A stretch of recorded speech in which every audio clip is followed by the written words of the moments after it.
だろう、これ倍365のパウダリー UV ジェル日焼け止めです。この日焼け止めを塗っていきます。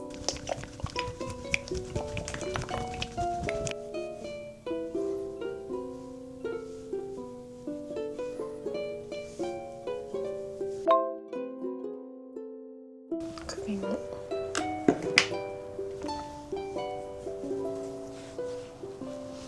プライマーは変わらずNARS のスムース&プロテクトプライマーです。ちょっとだけ出して鼻に使います。プリマビスタのスキンプロテクトベースオイリー肌用を使っていきます。これはね、おでこと鼻に。そしたらね、乾燥さんの水分力スキンケア下地、これをほっぺたと顎にちょっとだけのせます。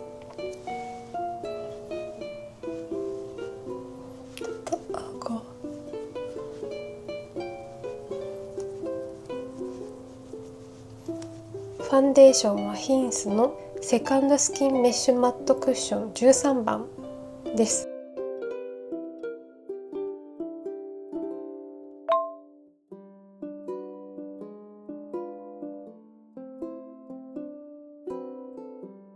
そしたらパーフェクトダイアリーのパウダーをね、薄く全顔にはたきます。アイブロウはね、ちょっと変えてセザンヌの超細身アイブロウの02番にしてみました。今日から初めて使うんだ。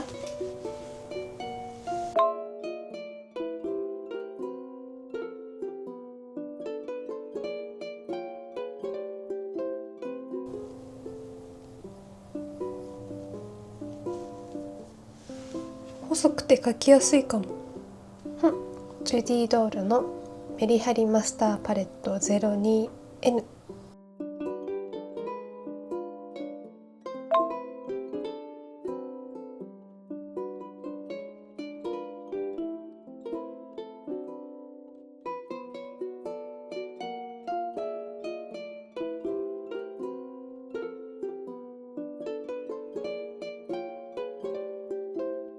下まぶたとこのほっぺたの広い範囲にペリペラのチーク22番を塗ります。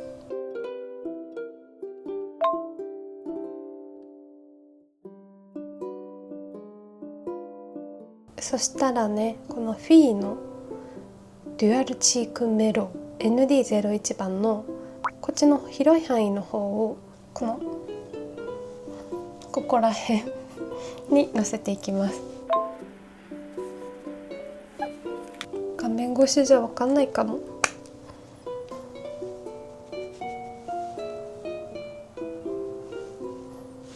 キャンメイクのぷくぷくコーデアイズ03番を使って涙袋を作っていきます。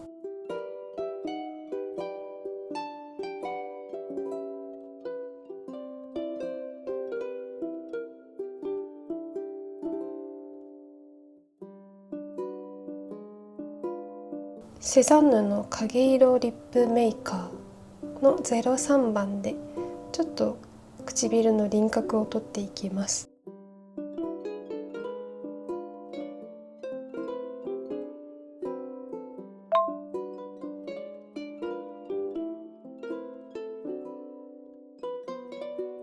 リップはトム・フォードのウエストコーストというカラーです。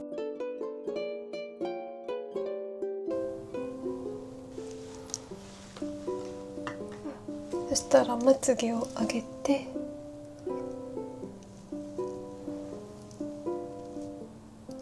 マスカラはウォン・ジョンユのヌードアイラッシュ06番。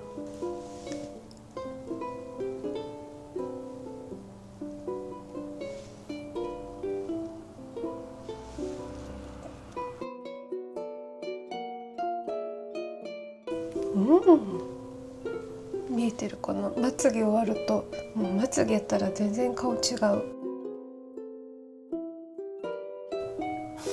アイライナーはセザンヌの20番です。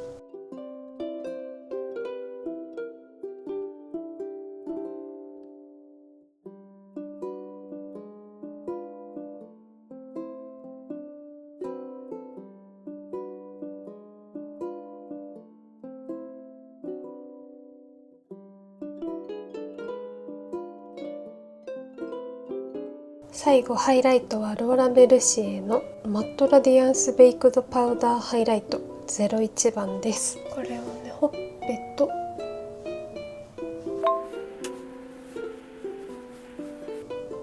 こことここ、ちょっとここも、どうわかるかな。今日はこれから美容室に行くので、もう髪はちゃちゃっと終わらせたいと思います。じゃん。着替え終わったので行ってきます。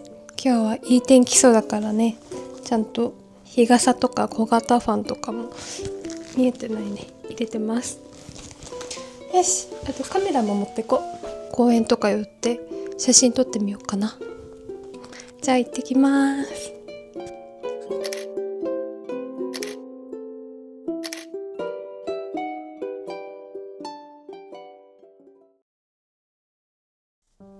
じゃん、帰ってきたよ。切りました髪。どうおお、もともとここぐらいまで長さあったから、もう半分とはいかないまでも結構切ったかな。髪色は毎回ね、オリーブ系の色にしてもらってます。肩につかないくらいまで切るか迷ったんだけど、切るのはね、いつでもできるから、一旦この鎖骨下あたりの長さにしてもらいました。なんかレイヤーもね、全体的にしっかり入ってて、もういいんじゃない？どうですか？結婚式に向けて髪を伸ばしてたけど、そう私多分大人になってからあそこまで長いのってあんまりこう期間的にはね長くなくて、だいたいこれくらいとかボブの時もあったし、ボブからミディアムの間をずっとね行ったり来たりしてることが多かったから、そうロングもねやってみることができて嬉しかったんだけど、やっぱりね、なんかあんまりこう自分の中でしっくりこなくて切りたいなって思ってたんだ。ああよかった、すっきりしたそう全然縛れるぐらいの長さです。ついでに私が今ハマっているバレリーナの夜食を食べてるところをお届けしようかなよいしょよいしょ。じゃん。よいしょ。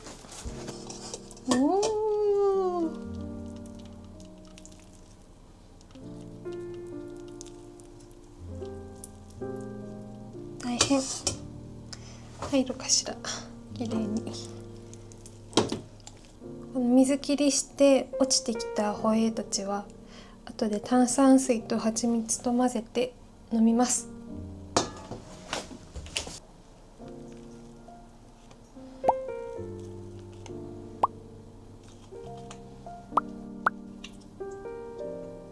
美味しそう。ちょっと多いかな。じゃん。無脂肪のヨーグルト1パックとグレープフルーツ1個を混ぜて一晩水切りしておいたものです。私はこれにブラックペッパーと蜂蜜をかけて生ハムと一緒に食べるのにハマってるんだ。美味しそう。見える？いただきます。次は生ハムと一緒に。バレリーナの方たちってすごい体型維持にストイックじゃないですか。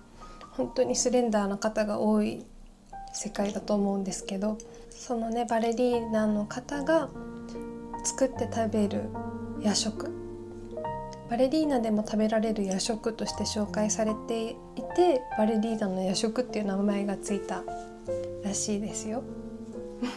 バレリーナはね、生ハムとか蜂蜜とかは添えてなかったです。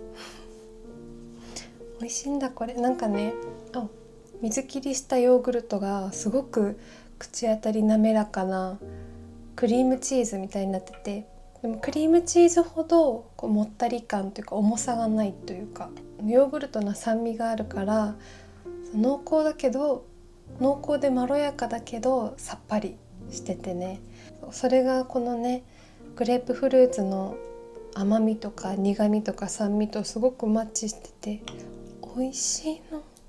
グレープフルーツね、この間スーパーで安く売ってて1玉100円だったので、ヨーグルトは1パック150円くらいだったから、250円でこんな幸せを手に入れられるんだと思うと安い。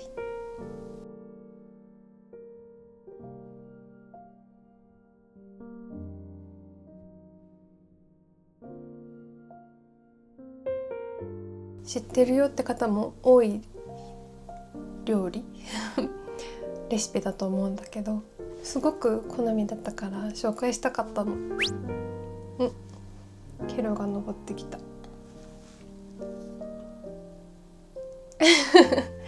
ケロケロちゃん相変わらず元気です。で、これまで以上に撫でられる時間が長くなったり、甘えてくる時間が長くなった気がする。あそこに登ってる状態だったらケロにこうやって抱きつくこともできるんだ。抱っことかができないから、爪切りをするときはね、病院の先生に教えてもらった通りにこの洗濯ネット、穴のちょっと大きい洗濯ネットに入れて、でその穴から出た爪を切るっていう感じで切ってるんだ。洗濯ネットに入れるたびにね、こう関係がリセットされる感じがしちゃうから、早く抱っこにねちょっと慣れてほしいなっていう願いはあります、ね、ケロのペースでいいんだけどさ。えっちゃんも相変わらず元気です。相変わらず甘えん坊さんでね、夜ねソファーに座ってると私たちのこう胸の上に登って寝ます。可愛いんだよね、めっちゃん。